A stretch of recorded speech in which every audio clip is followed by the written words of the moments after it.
Recently I visited Parque de Atracciones de Madrid for the first time. It's not a big amusement park, but was it fun? Let's find out. But first, hi everyone, as always my name is Thibault and I have been a theme park enthusiast since I was 13 years old.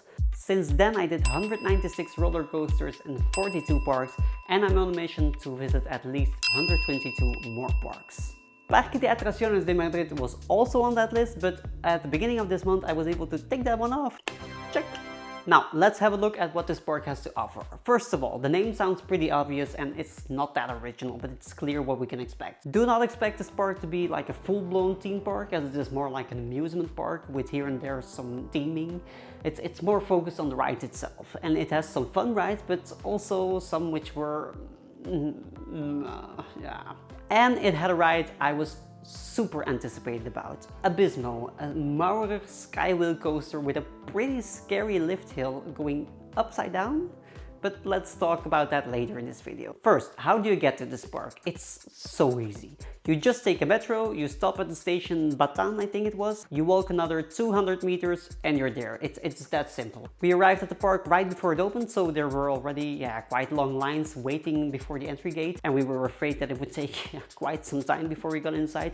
But actually, once the gates opened, it all went very quickly, so good job, Parque. We entered the park through the smaller entry at the back side of the park, as this one is closer to the metro station, so we ended up right in the area which I honestly was not really interested in. Nickelodeon themed rides looked nice, but yeah, I'm an adult, not looking to score every coaster credit, so definitely not going to waste my time on, for example, a coaster that goes barely 4 meters high and is clearly not intended for me. So sorry for the ones hoping to get a review on these rides. I am not a kid anymore, although sometimes my boyfriend says I am. A bit further we find Vertigo, a standard Mack Wild Mouse coaster, which should not be a really big thing, as it is just a freaking Wild Mouse. But this one was close to my heart actually, for one reason only. I already did this one. Yes, indeed, I never visited this park before, but I had been on this ride before. Simply because it used to be the left side of the double Mild Wows. Mild Wows. The mild, yeah, het is een beetje mild, yeah.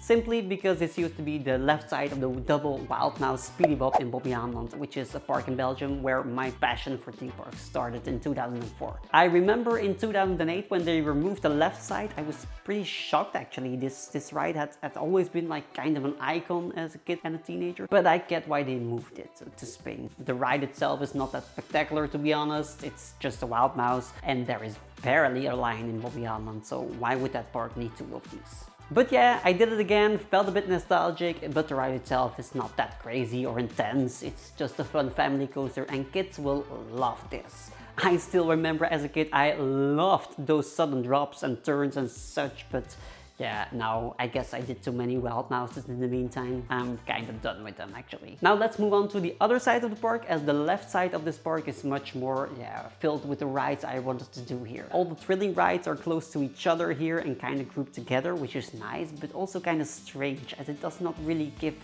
an incentive to walk to the other areas in the park.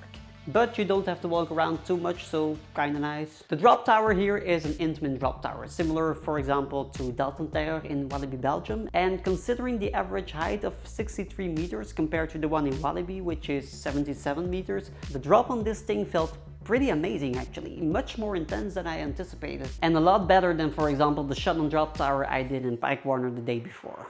By the way, if you want a review on that park, don't forget to watch this video afterwards. But anyway, nice drop tower, lots of fun. The only downside, this thing has 4 or 5 sides I believe, but only one was open. So the capacity was dramatic. Glad we did this in the beginning of the day when the line was only like 5 minutes or something like that. Next were a top spin and a frisbee ride. The top spin, great top spin. We made lots of rolls and it was way better than the top spin in Panic Warner, to be honest. I kinda had a feeling it was a bit like Talocan in Phantasialand, but yeah, that one is a lot more beautiful, of course. This one is just kind of an ugly top spin, but it's a very fun one. The frisbee ride, not so sure about this one. And I was really surprised here actually, and kind of concerned also. I'm getting, a little bit older each day, and as a kid and an adult so far I never had issues with disorienting rides like these frisbee rides or those top spins or coasters and such. But on this thing, I experienced the first time a ride that got me so dizzy, I actually wanted it to be over. It's spinning around very intensely, and that combined with the pendulum swinging motion this ride had quite some G-forces actually. At some point I just closed my eyes as it was getting a bit too much for me actually. And that is so weird because I never had that issue before. But I guess it's just this ride, as I did not really have this feeling in the next rides I did or other parks I visited since then, but yeah. Now I kind of get why people vomit after such rides. Something which actually happened right before we had to go on this ride. And yes, I tried to sit at the complete other side of that disc thing when I looked for seats. You can smell it. The biggest surprise in this park for me was Tarantula, a Maurer Spinning coaster just like Crush's coaster in Walt Disney Studios in Paris, or Winja's Fear and Force in Phantasialand, or Naga Bay in Bobbejaanland for example. Great spinning coaster. I really don't get why not every park build a coaster like this. These are so much fun. But Bobbejaanland, please take note here, Naga Bay should have been like this one. Naga Bay is not a bad ride, but Tarantula, so much better. It has some speed to it, it has some nice drops, it has nice turns, and at some point in the layout there is kind of a surprising moment which you don't really see from anywhere in the park, where you go down, then you go up again on a bank turn, and then you go down again. But then you don't expect to go down as much as usually on a coaster. The bigger drops are at the beginning, but here you go actually down pretty big drop actually after the bank turn, which kind of caught me off guard. But it was a lot of fun actually. A really good spinning coaster. Except for not having special elements as on the Winjas in Phantasialand, it kinda matched the feeling I had on those. So really Bobbejaanland, Naga Bay, what the f***. Next up, a water ride. And no, it's nothing spectacular, it's just a small log flume with 2 drops. I think it was 2 drops. Yeah, you see, it was that memorable. No, but still a lot of fun. It's always a pleasure to get wet when it's like 35 degrees Celsius. I was glad to get some refreshment here. But the drops were kind of tame and there is not much to see in this ride. It's just, yeah, fun. That's it. Close to this ride is a Rotor, which is a Condor ride. I only did one of these so far, which was in Tivoli in Copenhagen. But the seats there were, yeah, a bit different. In Tivoli, you could choose between sitting at the edge of a disc with your feet dangling or sitting in a ship kind of thing. I chose for the first one, but here in Madrid, it was only the enclosed thing. So yeah, I could try out the other experience. But yeah, it's a fun ride with kids with families, but don't expect too much of it if you're a thrill seeker. It's just rotating slowly and going up and down, but yeah, I'm more scared of star flyers to be honest. Talking about star flyers, there's actually one in this park also, but let me get back on that one later. After Rotor, we tried Tifón, a Zamperla disco ride, which is a smaller version of Spinosaurus in Gerstlauer, for example, or Discoblix in Parque or the Grote Golf in Plopsaland. Fun ride, nothing spectacular either, and certainly not as disorienting as that Frisbee ride. I mean, Jesus Christ, still not over that one. Let's have a look at another roller coaster in this park, Tornado, an Intamin suspended looping coaster. To be honest, I heard stories before that this ride is not that great, and I kinda agree with that. It's not worth a re-ride. It's kinda shaky, it does not have a lot of fun moments in my opinion. The inversions did not feel very legendary or memorable or anything like that.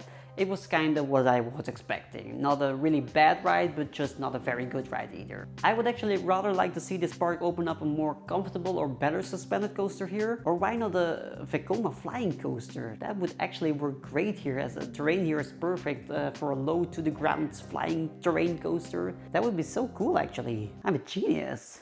But yeah, although this ride is called Tornado, it didn't blow me away.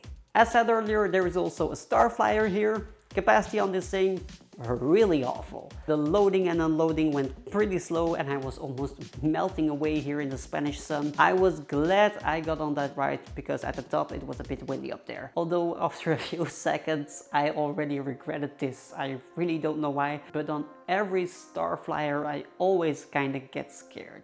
Usually I do not get scared of heights on a ride, but when I ride a Star Flyer, 90% of the time it's windy up there and it makes your seat swing and rotate pretty much at the top.